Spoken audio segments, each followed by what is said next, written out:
Hello प्यारे बच्चों, आप सभी का स्वागत करता हूं मैं सनराइज एजुकेशन एकेडमी में। मेरा नाम है विशाल भार्गव। मैं आपको विज्ञान पढ़ा रहा था। तो विज्ञान में हमने कल बात की थी अपवर्तन के बारे में, रिफ्रैक्शन के बारे में। रिफ्रैक्शन के हमने दो नियम पढ़े थे और दो नियम में से पहला जो नियम था वो था स्नेल का नियम, स्नेल्स लॉ। और स्नेल्स का लॉ जो था उससे फॉर्मूला आया था हमारे पास में sine I upon sine R बराबर म्यू।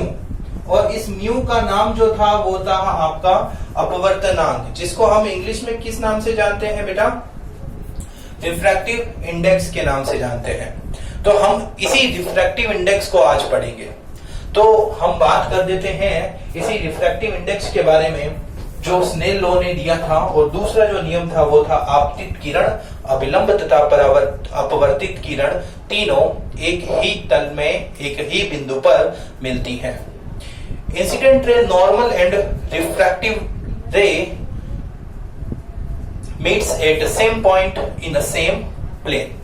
तो हमने कल ये बात की थी, आज हम बात कर रहे हैं रिफ्रैक्टिव इंडेक्स के बारे में। तो अपवर्तनांक, अपवर्तनांक क्या होता है, रिफ्रैक्टिव इंडेक्स क्या होता है? पहली बात तो यह कि अपवर्तनांक जो है उसको हम सापेक्ष राशि मानते हैं। सापेक्ष राशि का मतलब रिलेटिव क्वांटिटी मानेंगे, मतलब तुलनात्मक राशि मानेंगे। हम तुलना करके ही बता सकते हैं कि किसका अपवर्तनांक क्या होता है।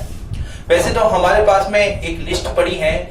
सबसे ज्यादा अपवर्तनांक आपके हीरे का होता है और सबसे कम अपवर्तनांक यदि बात करूं मैं तो निर्वात का होता है, जिसको हम लगभग एक मानते हैं। सबसे ज्यादा अपवर्तनांक किसका होता है?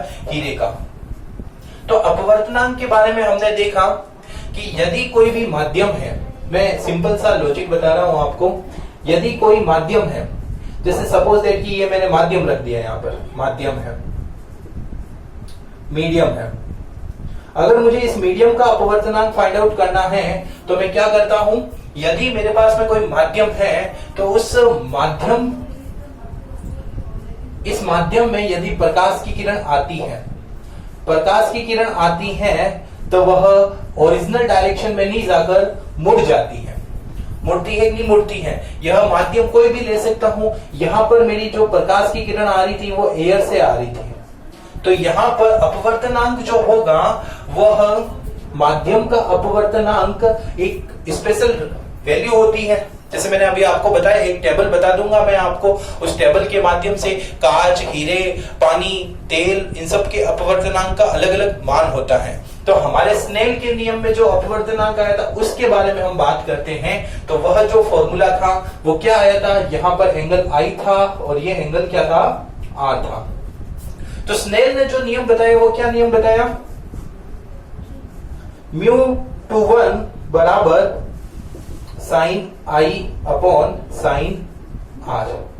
अब आप कहेंगे सर आपने तो कल म्यू बोला था। तो बेटा म्यू कब बोला था? जब यहां पर हवा होती है तब म्यू ही आता है, क्योंकि हवा का अपवर्तनांक जो होगा वो एक ही होता है। मैं अभी बता दूंगा आपको। लेकिन यहां पर μ2 क्यों बोला, μ1 क्यों बोला?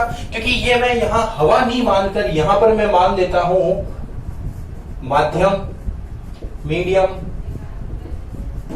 1 और ये मीडियम 2।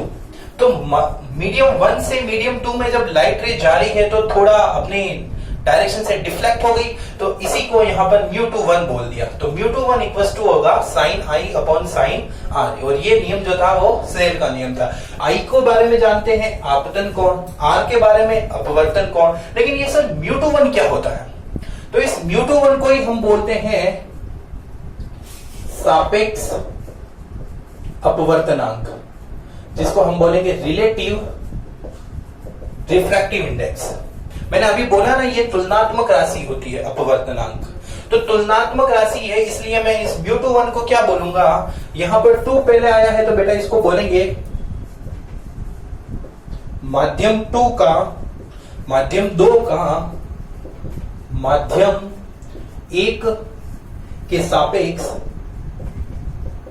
सापेक्ष अपवर्तनांक। क्या बोल दिया मैंने यहां पर, माध्यम 2 का, माध्यम 2 का माध्यम 1 के सापेक्ष अपवर्तनांक, इंग्लिश में इसको बोलेंगे refractive index, refractive index of medium 2 with respect to, देखो विद, इंग्लिश मीडियम ध्यान से सुनना, विद रेस्पेक्ट टू, इसको मैं बार बार आएगा ये विद रेस्पेक्ट टू, तो इसको विद रेस्पेक्ट टू नहीं लिखकर मैं लिख दूंगा WRT, WRT का मतलब होता है विद रेस्पेक्ट टू, तो विद रेस्पेक्ट टू मीडियम 1। तो ये चीज आपको समझ में आई या नहीं आई, बताइए आप। तो बेटा ये चीज आपको समझ में आई क्या, कि माध्यम 2 का माध्यम 1 के सापेक्ष अपवर्तनांक, ये माध्यम 2 है, इसका माध्यम 1 के सापेक्ष अपवर्तनांक होता है, जिसको हम μ21 से डिनोट करते हैं। अगर मैं इस चीज को देखकर μ21 का सूत्र निकालूं, तो μ21 का सूत्र कुछ इस प्रकार आएगा, μ21 बराबर μ2 अपॉन μ1।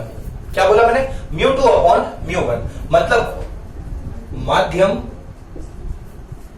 2 का अपवर्तनांक अपॉन माध्यम 1 का अपवर्तनांक, जिसको मैं इंग्लिश में लिख देता हूं रिफ्रैक्टिव इंडेक्स ऑफ मीडियम 1। देखो मैंने बात को समझने की कोशिश करना, माध्यम 2 का अपवर्तनांक बटा माध्यम 1 का अपवर्तनांक, English medium refractive index of medium 2 upon refractive index of medium 1। तो ये जो फॉर्मूला होता है वो होता है μ21 का। देखो याद करने का तरीका, μ2 ऊपर पहले आ रहा है ना 21, तो 21 पहले आ रहा है तो 2 को ऊपर लिख दिया और 1 को नीचे रख दिया। लेकिन आपको एक और फॉर्मूला लिखा रहा हो, उससे कंफ्यूज मत होना आप। तो चलो देखते हैं, यहां पर कौन आ रही है, प्रकाश की किरण आ रही है, प्रकाश की किरण आ रही है, तो प्रकाश की किरण का कुछ ना कुछ तो वेग तो होता है ना, जी हाँ वेग होता है। यह जो वेग होता है ना बेटा, वो रिफ्रैक्टिव इंडेक्स के अपोजिट होता है। रिफ्रैक्टिव इंडेक्स के अपोजिट का मतलब कि जिस माध्यम का अपवर्तनांक कम होगा उसमें प्रकाश का वेग तो ज्यादा होगा, और जिस माध्यम का अपवर्तनांक ज्यादा होगा उसमें प्रकाश का वेग कम होगा। मतलब निर्वात का अपवर्तनांक सबसे कम होता है, 1 होता है ना, तो निर्वात में प्रकाश का वेग अधिकतम था, कितना था 3 × 10⁸ मीटर पर सेकेंड, था नहीं था, C से डिनोट करते हैं। तो यही बात मैं बोलने जा रहा हूं कि माध्यम का अपवर्तनांक और प्रकाश का वेग, किसी माध्यम में प्रकाश का वेग जो होता है उस माध्यम के अपवर्तनांक के व्युत्क्रमानुपाती होता है, उल्टा होता है। तो इस वजह से यहां पर फॉर्मूला कुछ उल्टा हो जाएगा, V1 अपॉन V2 होगा। तो क्या फॉर्मूला बन जाएगा, ये V1 क्या होता है, माध्यम 1 में प्रकाश का वेग बटा माध्यम 2 में प्रकाश का वेग, जिसको मैं इंग्लिश में लिख देता हूं velocity of light in medium 2। देखो बेटा, अगर मैं इसको साथ में रखूं तो मेरे पास में μ2 के कितने फॉर्मूले आ गए, 3 फॉर्मूले आ गए मेरे पास में μ2 के। कैसे आ गए, यही चित्र, इस चित्र से देखूं तो मैं μ21 के पास में, मेरे पास में 3 फॉर्मूले हैं μ21। एक बात तो ये कि इस μ21 जो है उसके लिए स्नेल का नियम sine I upon sine R। दूसरा फॉर्मूला क्या आया, यह माध्यम का अपवर्तनांक अपॉन ये वाला रिफ्रैक्टिव इंडेक्स वाला, इसका फॉर्मूला क्या होगा बेटा μ2 अपॉन μ1। एक वेलोसिटी वाला फॉर्मूला, वेलोसिटी क्या है v1 अपॉन v2। तो यह 3 प्रकार से मैं किसी माध्यम का सापेक्षित अपवर्तनांक ज्ञात कर सकता हूं। सापेक्षित क्यों बोला मैंने, क्योंकि आप देख सकते हैं यह एक तुलनात्मक राशि होती है, हम तुलना करके ही पता लगा सकते हैं कि ये क्या है। ठीक है, ये नोट्स में मिल जाएंगे, आपको टेंशन लेने की आवश्यकता नहीं है, बस आप चीजों को समझते रहिए। तो यहां पर ये मैंने देखा आपके समक्ष। अब मेरी बात को ध्यान से सुनना, इसको भी मैं हटा रहा हूं और मेरे पास में यही काम की चीज है। अब क्वेश्चन ये है मेरा, ध्यान से सुनना, कि इसी आधार पर मैं माध्यमों का निर्धारण करता हूं। किसका निर्धारण करता हूं बेटा? माध्यमों का, कि माध्यम जो है वो सघन माध्यम होगा, जिसको हम बोलेंगे डेंसर मीडियम, या फिर विरल माध्यम होगा, विरल माध्यम, जिसको हम बोलेंगे रेरर मीडियम।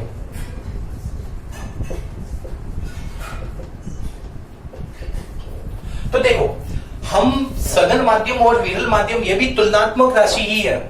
मतलब मैं आपके समक्ष यदि मैं बोलता हूं 3 व्यक्तियों को मैंने खड़ा कर दिया यहां पर, कितने व्यक्तियों को खड़ा किया मैंने?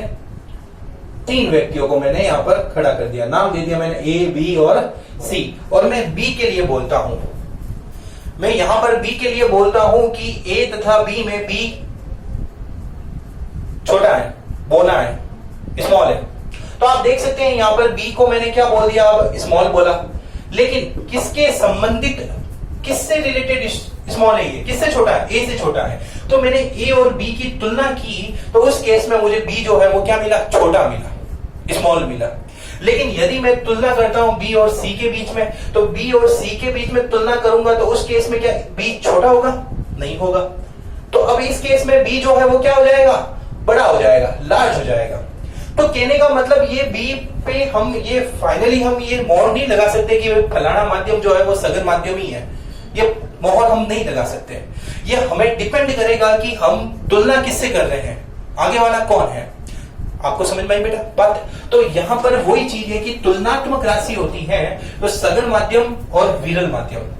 तो ध्यान से सुनिए, सघन माध्यम वो माध्यम होता है जिसमें μ2 का मान जो होता है वो 1 से बड़ा होता है। ये देखो, दो कोई भी माध्यम दे दिए, उस दोनों माध्यम में मैं यदि ऊपर वाले को सपोज दैट कि मैंने एग्जांपल के तौर पे मैंने एयर और वाटर ले लिया, ये एयर ले लिया और ये वाटर ले लिया, और यहां से प्रकाश की किरण लाइट रे आ रही है, ठीक है। और मुझे यहां पर देखना है कि भाई सघन कौन है और विरल कौन है। तो वाटर के लिए देखूंगा तो मैं वाटर म्यू डब्ल्यू ए, भाई 2 है ना, 2 1, तो यहां पर डब्ल्यू ए लिख दिया। डब्ल्यू का मतलब पानी, वाटर, ए का मतलब एयर। तो इसका फॉर्मूला बेटा क्या हो जाएगा?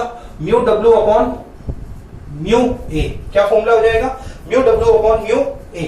अब जो पानी होता है उसका अपवर्तनांक होता है 1.33, और जो एयर होता है उसका अपवर्तनांक क्या होता है? 1 होता है। तो इसकी वैल्यू जो आएगी वो लगभग 1.33 आ जाएगी। तो मुझे बताओ ये 1.33 वैल्यू जो है वो 1 से बड़ी है या छोटी है? जी हाँ, ये 1 से बड़ी है।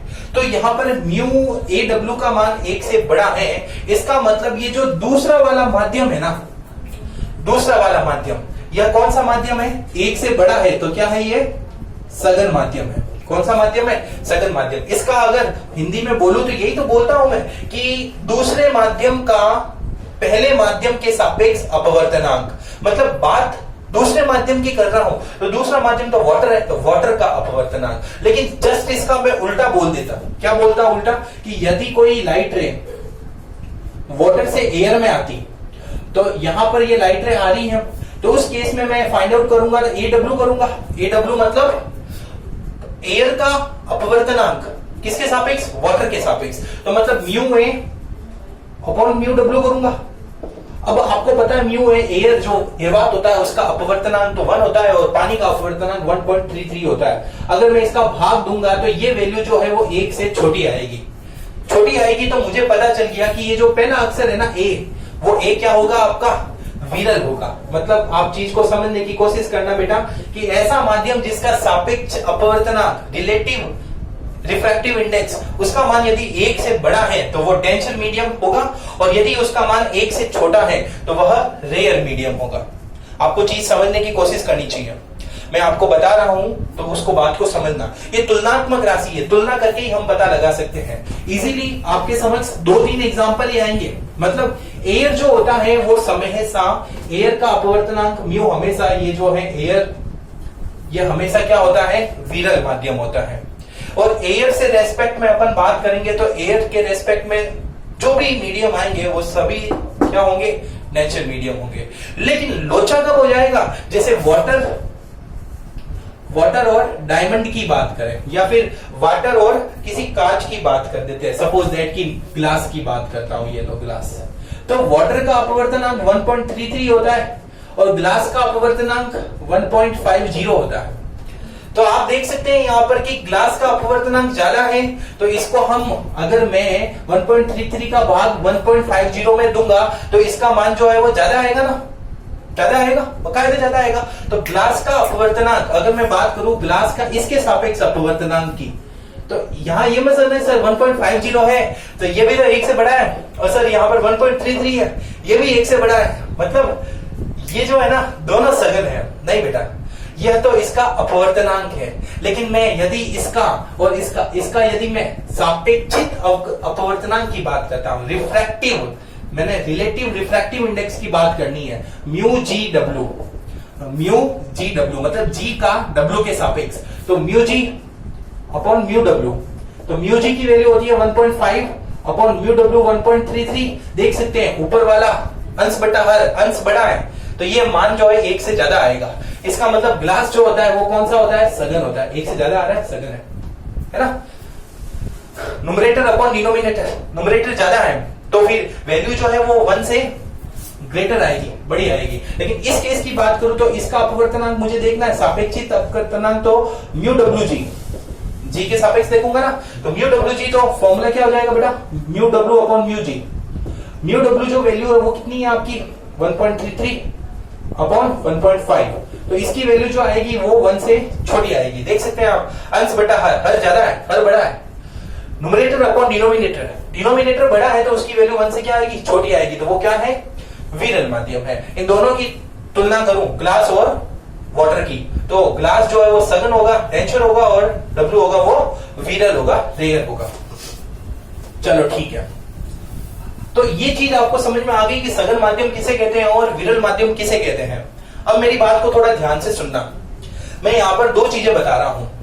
यदि कोई लाइट रे सघन माध्यम से विरल माध्यम में जाती है, मतलब यहां पर मैंने बना दिया, ये बनाया मैंने सघन माध्यम, और यहां पर इसको डेंचर मीडियम बोलते हैं डीएम, और ये मैंने बना दिया यहां पर विरल माध्यम, इंग्लिश में इसको क्या बोलेंगे बेटा, आरएम, रेयर मीडियम। और ये लाइट रे आ गई, ये लाइट रे आ गई, और यहां पर मैंने क्या बना दिया, ये नॉर्मल बना दिया। और लाइट रे जानी इसको ऐसे चाहिए थी, बट ये ऐसे नहीं जाएगी। तो अब ध्यान से मेरी बात को फुल्ली कंसंट्रेशन होकर सुनना। इस डायग्राम में आपकी बात मिल जाएगी, आपको लिखवा नोट्स में मिल जाएगा, बस समझो खाली। मैं ये कह रहा हूं कि जब कोई प्रकाश की किरण सघन माध्यम से विरल माध्यम में आती है, प्रवेश करती है, तो वह अपने, ये तो पक्का है कि भाई माध्यम परिवर्तित हो रहा है, तो वह अपने ओरिजिनल पाथ से तो विचलित होगी सही, लेकिन मुद्दा यह है कि विचलित होगी किस साइड में, नॉर्मल के पास में आएगी या नॉर्मल से दूर जाएगी। नॉर्मल के पास मतलब नियर बाई नॉर्मल या away by normal, away to normal.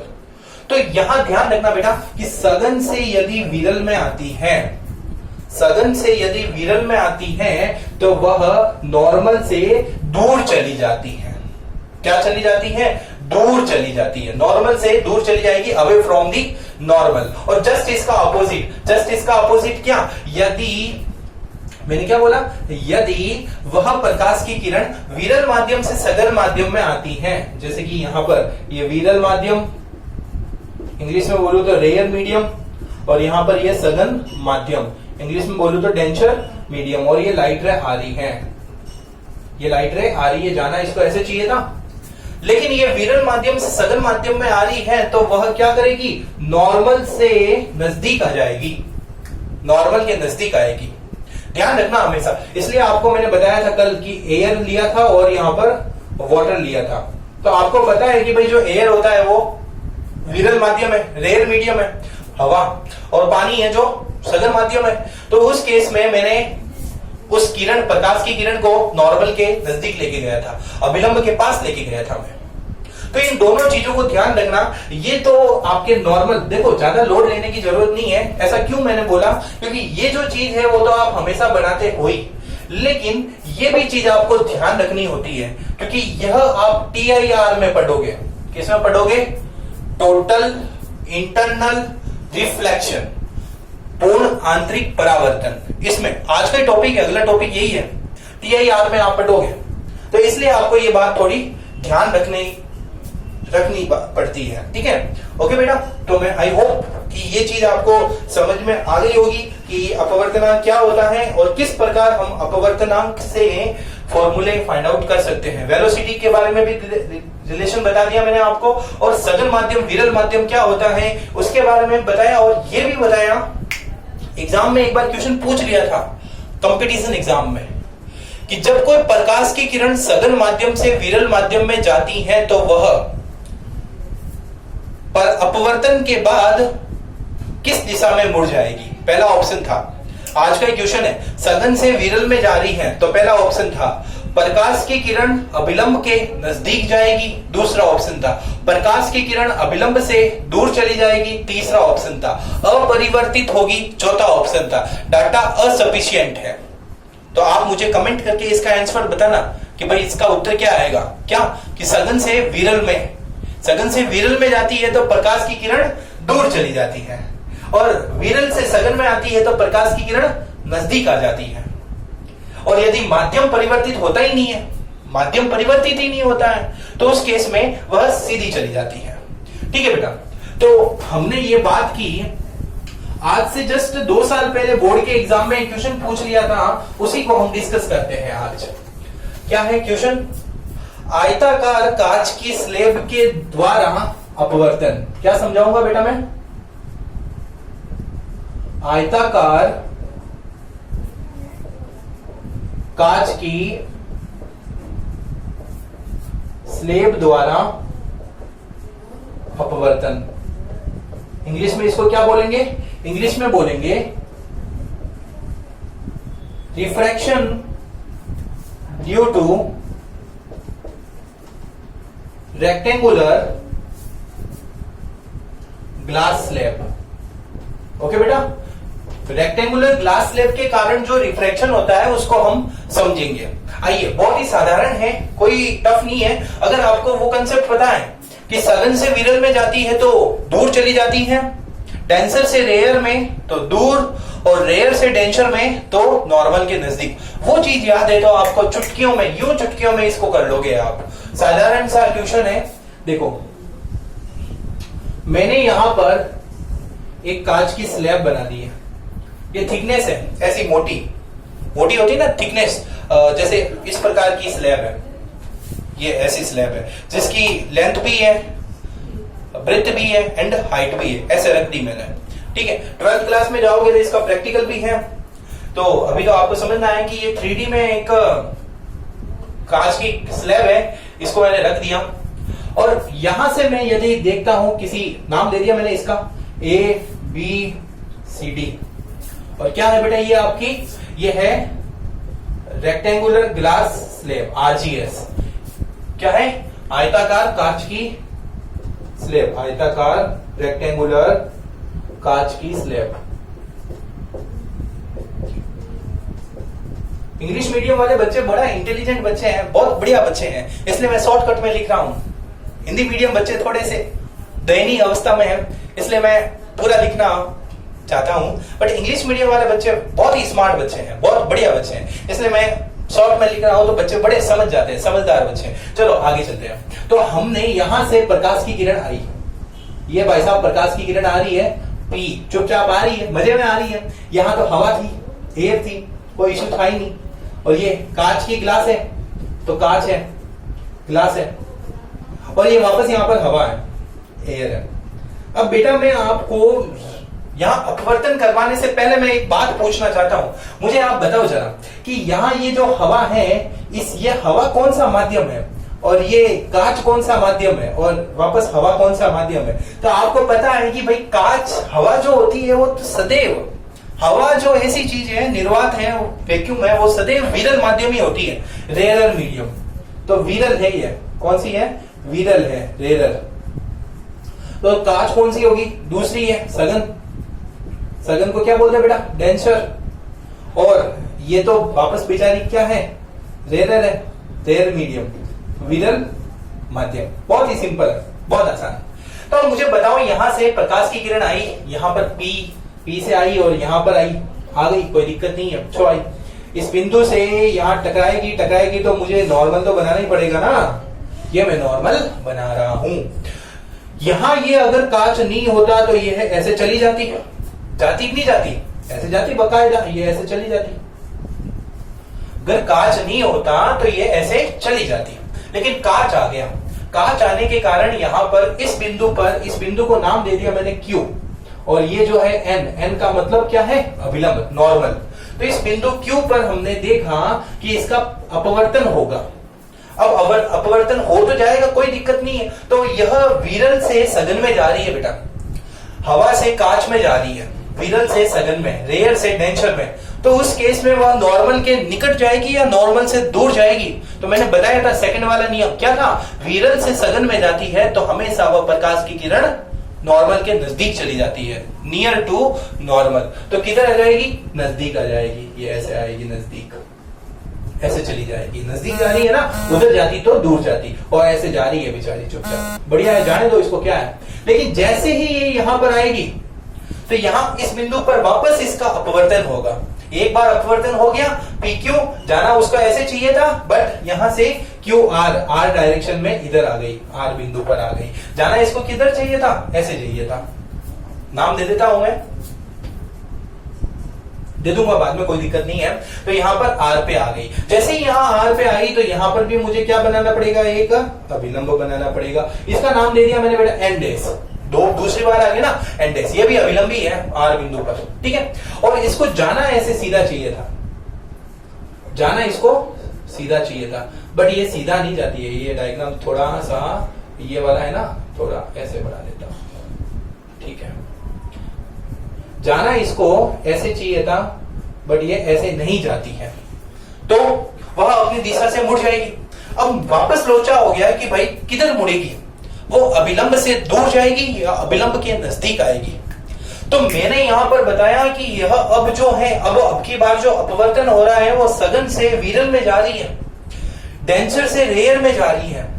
और डेंसर से रेयर में जाती है तो उस केस में वह अभिलंब से दूर चली जाती है। तो यहां पर अभिलंब से वो क्या चली जाएगी बेटा? दूर चली जाएगी, मतलब ऐसे जाएगी। अगर वह देखो यहां पर तो क्या हो गया था, यहां पर अभिलंब के पास में आई थी, और यहां पर अभिलंब से दूर चली गई इस डायरेक्शन में। R के बाद में क्या आता है? ऐसा आता है, R के बाद में ऐसा आता है, तो अभिलंब से दूर चली गई। यहां पर नाम दे देता हूं, S के बाद में T आता है ना, तो यहां पर नाम दे दिया मैंने T। तो यहां पर आप देख सकते हैं बेटा, क्या देख सकते हैं कि यह जो ओरिजिनल दिशा थी PT, यहां पर ओरिजिनल ये जो लाइट रे है ना, इसको मैंने क्या बोल दिया? PT। तो यहां पर बोल देता हूं मैं, ये जो PT है, PT ओरिजिनल लाइन थी ना, ये पैरेलल होगी। किसके पैरेलल होगी? RS के। RS जो लाइट रे है उसके पैरेलल होती है, मतलब समानांतर होगी। और यही बात होती है, हम कह सकते हैं कि भाई आयताकार कांच की स्लेब के कारण यहां पर ये परिवर्तन आता है। तो पहले पॉइंट तो यहां पर यही हो गया, कितनी बार अपवर्तन हो रहा है? 2 बार अपवर्तन हो रहा है, 2 टाइम्स रिफ्रैक्शन हो रहा है। कहां पे हो रहा है? Q पे हो रहा है, R पे हो रहा है। Q पर कैसा हो रहा है? विरल से सघन में जाएगा तो नॉर्मल के नजदीक आएगी। R पे कैसा हो रहा है? सघन से विरल में जाएगा तो नॉर्मल से दूर जाएगी। और जो फाइनल निर्गत किरण है, एग्जिट लाइट रे है, वह उसके ओरिजिनल जो आ रही थी ना, एंटर लाइट रे थी, उसके पैरेलल हो जाएगी। तो मुद्दा यही है कि निर्गत किरण निवेशी किरण के समानांतर आती है। Exit light ray is always parallel to enter light ray. यही है कांच का स्लेब के द्वारा अपवर्तन। अब बताओ मुझे ये समझ में आया या नहीं आया? तो जो मैंने बोला है वो लिखित माध्यम में आपको मिल जाएगा। अगर ये समझ में नहीं आया है तो कमेंट करके बताना, मैं वापस प्रयास करूंगा। स्क्रीनशॉट ले लीजिए इस चीज का, स्क्रीनशॉट ले लेना बेटा। ओके, तो ये हो गया आपके कांच की स्लेब के द्वारा अपवर्तन। अब हम कुछ अपवर्तन के कल नियम देखे थे हमने, जैसे हमने कल नियम देखा था आपने, कौन सा नियम था बेटा? कल आपने नियम जो देखा था अपवर्तन के, उसके बाद में उदाहरण भी तो देखे थे। कौन से उदाहरण थे आपके, बताइए जरा। जो उदाहरण था वो पहला उदाहरण था जब पानी में पेंसिल डाली है तो वो पेंसिल मुड़ी हुई दिखाई देती है। दूसरा था सिक्का, सिक्के को डाला पेंदे पे तो ऊपर उठा हुआ दिखाई दिया था। अब जो मैं और उदाहरण की बात करता हूं ओके, तो मैं बात करता हूं सूर्योदय की और सूर्य अस्त की, सनराइज की और सनसेट की बात कर रहा हूं। सपोज दैट कि यहां पर आप खड़े हो, ठीक है, और सुबह सुबह मॉर्निंग में जब सनराइज होता है, सूर्य उदय होता है, तो सूर्य उदय होता है तो आपकी जो नजर की दृष्टि है वो ऐसी डायरेक्शन में है, ऐसी है ना, या फिर आप ऐसे देख सकते हैं। लेकिन होता क्या है कि जैसे ही यहां पर सन आता है तो अब देखो ये जो सन राइज हो रहा है, ठीक है, सन राइज हो रहा है और यहां पर सन डाउन हो रहा है। सनराइज को समझते हैं पहले। तो सनराइज हो रहा है तो आप देख सकते हैं, क्या आप सनराइज को देख सकते हो क्या? वो सन तो नीचे है, आप तो ऐसे देख सकते हो? नहीं देख सकते हैं। लेकिन होता क्या है उसको ध्यान से सुनना। होता क्या है कि यहां से जैसे कि लाइट रे सन से आती है तो हमारे पृथ्वी के चारों ओर एटमॉस्फेयर है, और उस एटमॉस्फेयर में जैसे ये एंटर करती है ना तो ये लाइट रे धीरे धीरे परत बाई परत ये मुड़ जाती है और वह अपनी आंखों पर पहुंच जाती है। वायुमंडल के कारण अपवर्तन होता है और हमें दिखाई देता है कि वह जो सन है वह ऊपर है, दिख रहा है। देखो सूर्योदय हुआ नहीं, उससे कुछ समय पहले ही हमें तो सूर्य दिख गया।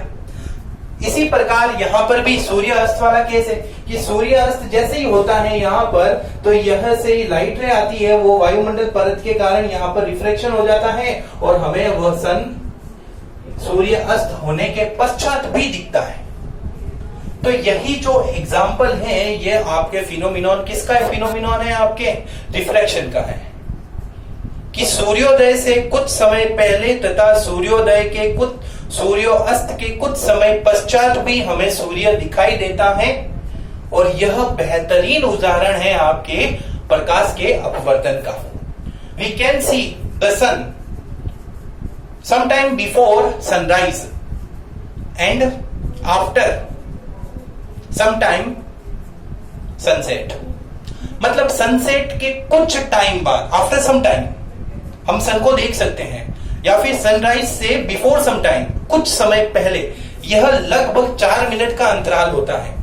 हम एक बार देखते जरूर है, और जैसे जैसे ये सूर्य ऊपर जाता है वैसे वैसे ये सन नीचे आता है, और फिर ओरिजिनल मोड में सन जो है ऐसे घूम के ऐसे चला जाता है।